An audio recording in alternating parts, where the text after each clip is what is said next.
Hey EJ, how's it going? Taking a look at your assignment for this week. Okay, I'm gonna break it down like shot by shot, I think. The first one has probably the most meat on it, which is cool. Um, yeah, this poke around is feeling like much better.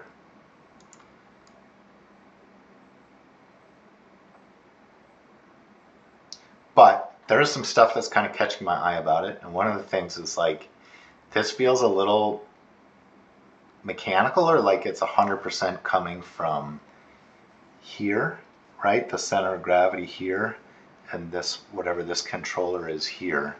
And then once that's in place, then it feels like it starts to like lean this way. So I'd want to feather some, I'd want to get some of that combined, you know? So it's not like we reach this spot and then she dips her torso down here, but make that part of this, like part of this move a little bit more, like blend it into this move. So maybe here she starts to dip her torso down so that by the time you're here, we're in like a good spot.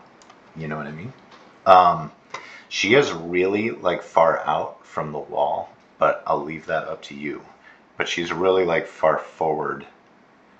So here's some things I'm noticing. In order to keep the gun like by the side here, I feel like this is really like cranked forward this way. It feels like it's cranked forward this way.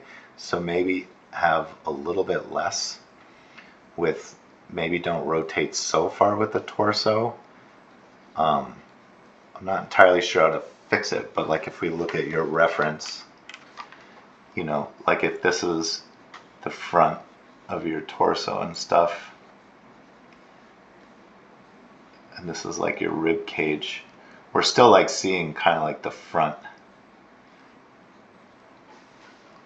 So it's, you know, here it's like we're almost in profile on the torso, which makes this shoulder feel like really cranked forward. You can rotate this clavicle back a little bit to maybe try to help with that, but I think if you over crank that, we're gonna feel it, or we're gonna see that it's kind of like broken. So maybe untwist the top part of her torso and do a little bit more with her neck, um, so that we can see a little bit more like 3/4 of that torso. But yeah, so that's just a thought about that. And to get this motion smooth, like I was saying before about this like lean down, right? I like that you're starting to like lead with the head here. I think it would be okay too if you're leading with the head to like start picking up the neck a little bit in conjunction with that. You know what I mean? So lead with the twist like you're doing, but maybe it starts to, it's not just isolated as much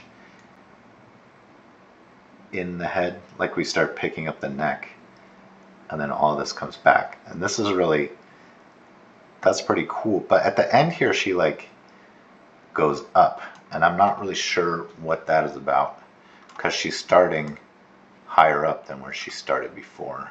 You know what I mean? So I would again try to put this all into one move, where if you're going to have her go up like that, have her, when she comes back to the wall, come back in this up position already. You know what I'm saying? Um, because this move is just like, what is that? It's kind of confusing, and I don't know what we're doing. And then also feels like this rotation here at the end is like 100% coming from the cog. That is just the cog rotating, because this feels like it's stiff and like locked in all one piece. When it moves, it doesn't, there's nothing moving independently, so it feels, there's like, it feels mechanically unnatural, this move right here.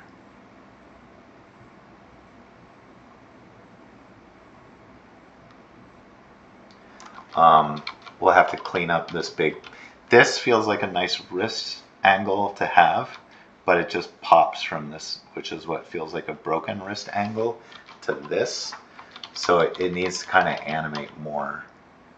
You know, you need to animate like the rotation through here so that it matches up with this when you get out of your IK arm into your FK arm, which is what I'm assuming is happening. This little move here at this point is confusing to me. It feels like the hand kind of goes back through the wall, like the thumb disappears and the fingers disappears, and then it comes out forward again. And then this whole like upwards movement here feels really stiff. Like I'm not feeling like there's any bend happening at this elbow joint throughout all of it. So maybe that's another reason to just have her come out back into this, into something like this, than to have it be kind of like a two-stage thing.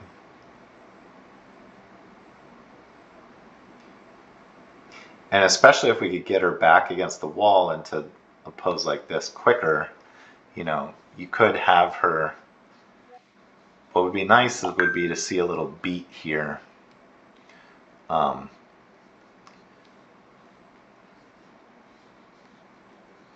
So that we get the idea of like a little bit of a thought happening, and then she starts to turn her head towards the belt, which is what motivates the cut. You have that head turn starting to happen, which motivates the cut, but I'm missing out of this like thinking moment right now.